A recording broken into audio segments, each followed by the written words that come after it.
Jemi në verën e vitit 2025 dhe pikrisht këtë verë mbushen 470 vite nga dalja për herë të parë në një letër të shkruar të termit shqiptar duke u referuar arbërve apo arbërorve të deri atij moment. Këtë e bëri për herë të parë 470 vite më parë i malli Gjon Buzuku. Gjon Buzuku, që është dhe autori i Mesharit, që është libri i parë i shkruar në letër që ne njohim sot, por jo shkrimi i parë shqip, se shumë njerëz konfondohen. Shkrimet e parë shqipe janë shumë të hershme dhe është një dëshmi ajo ato të shekullit të 4 para Krishtit që janë në Pulja të Italisë, shkrimet mesapike të cilat profesori i nderuar Ribeso i ka përkthyer me shqipen e sotme.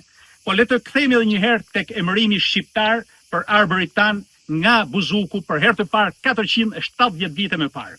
Këtë ai e mori këtë emërim nga një diskutim i Skënderbeut që kishte bërë vite më parë, rreth 60 vite më parë në Senatin e Republikës së Venecias, në praninë të gjithë dinjitarëve të gjithë aristokracisë veneciane dhe në praninë të Dogjes, kur i kishte quajtur shqiptarët lemie aquile aure. Aquile aure në latinisht janë le aquile d'oro në italisht, dhe nga aquile d'oro janë shqiptarët e artë, por t'i përkthejmë në shqipen e sotme.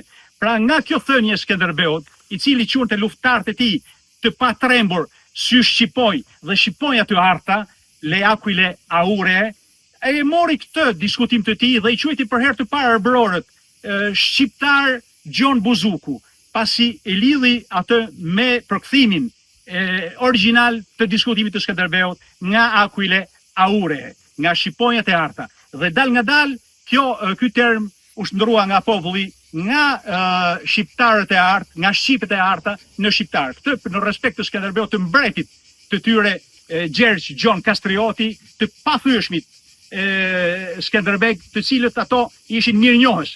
Për këtë ato vendosin ta quhenin veten pasardhës së shqiponjës të Skënderbeut, pra pasardhës të Skënderbeut direkt shqiptarët e artë dhe u kthye në shqiptar që është sot. Çdo interpretim tjetër me përkatësi çështje fetare, etnike është vetëm një abuzim, prandaj duhet të kemi shumë kujdes.